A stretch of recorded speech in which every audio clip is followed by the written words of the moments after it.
നമ്മുടെ പുതിയൊരു വീഡിയോയിലേക്ക് എവർക്കും സ്വാഗതം. അപ്പോൾ നമ്മുടെ പൂച്ചക്കുട്ടന്മാർ വീണ്ടും ഷൂറാക്കി കയറി പണി തുടങ്ങി കേട്ടോ. ഇതിനു മുമ്പുള്ള 5 പേരും ഇതുപോലെ ഇതിനകത്ത് കയറി ഇന്ന് പണിഞ്ഞ് കീറി ഞാൻ ആ ഷോർട്സ് നിങ്ങളെ കാണിച്ചായിരുന്നു. അത് കഴിഞ്ഞ് വീണ്ടും ഞാൻ കവർ വാങ്ങിയിട്ടാണ് ഇത്തവണ കവർ കീറാൻ നോക്കണം. ഇപ്പോൾ രാവിലെ ഇഡ്ഡലിയും സാമ്പാറും ആയിരുന്നു, പിന്നെ ചമ്മന്തി ഉണ്ടാക്കി കേട്ടോ. അപ്പോൾ രാവിലെ സാമ്പാറുണ്ടാക്കി ഇഡ്ഡലിയൊക്കെ ഉണ്ടാക്കുന്നതിനിടയ്ക്ക് നമ്മുടെ ഗ്യാസ് തീർന്നു പോയി. നമ്മൾ ഈ പണി ചെയ്യുന്നതിൻ്റെ ഇടയ്ക്ക് നമ്മൾ പ്രതീക്ഷിക്കാതെ കിട്ടുന്നൊരു പണിയാണ് ഈ ഒരു പണി.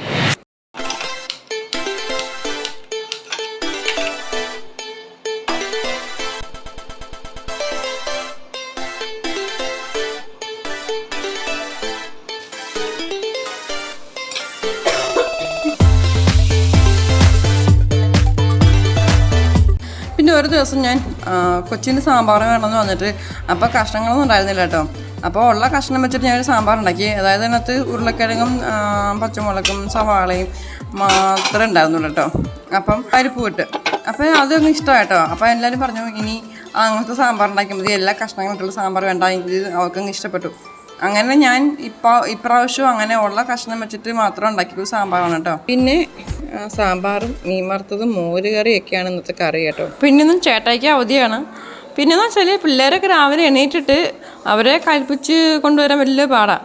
അപ്പോൾ അവരെയൊക്കെ കഴിപ്പിച്ചൊക്കെ വന്നപ്പോഴേക്ക് താമസിച്ചു കേട്ടോ. അപ്പോൾ കൊണ്ട് പിന്നെ ഞാൻ ചോറ് കുക്കറിൽ ഉണ്ടാക്കാമെന്ന് വിചാരിച്ചിട്ടോ. അധികം വേവുന്നില്ലാത്തതുകൊണ്ട് ഞാൻ വിസിൽ കളിക്കുന്നതിന് മുന്നേ ഓഫാക്കി അങ്ങ് വറുത്തു കേട്ടോ. പിന്നെ പച്ചമുളകും കാന്താരിയൊക്കെ പിടിപ്പിച്ച് ഇപ്പം പച്ചമുളകൊക്കെ നമ്മുടെ വീട്ടാവശ്യങ്ങൾക്ക് കിട്ടുന്നുണ്ട് കേട്ടോ.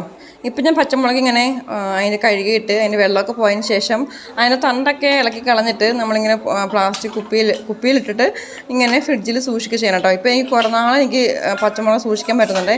മറ്റേത് വേഗം അങ്ങ് ചീഞ്ഞഴുകി പോകുമായിരുന്നു. ഇപ്പം അങ്ങനെയൊന്നുമില്ല കേട്ടോ. കുറേ നാൾ ഞാൻ ഫ്രിഡ്ജിൽ വെച്ച് സൂക്ഷിച്ച് ഉപയോഗിക്കുന്നുണ്ട് പച്ചമുളക് കേട്ടോ. മോര് കാച്ചുമ്പോഴാണെങ്കിലും ഞാൻ പച്ചമുളക് ഇട്ട് കടുക് പൊട്ടിച്ച് ഉപയോഗിക്കുന്നത്. പിന്നെയെന്ന് വെച്ചാൽ ഞാൻ മോര് ഓഫാക്കിയതിന് ശേഷമാണ് ഞാൻ ഉലുവപ്പൊടിയും കായപ്പൊടിയും ഉപ്പുമൊക്കെ ചേർക്കുന്നത് കേട്ടോ. പിന്നെ വേറൊരു പാത്രത്തിലേക്ക് മാറ്റി വെച്ചിട്ട് മൂടി വെക്കും, അങ്ങനെ ചെയ്യണത്.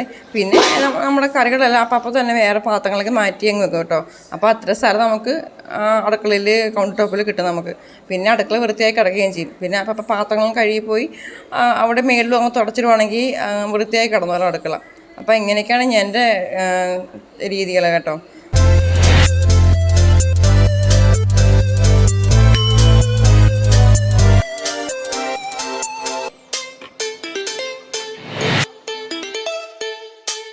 മീൻ വറുത്തത് കൂടാതെ ഒരു മുട്ടയും കൂടെ പൊരിച്ചായിരുന്നേ.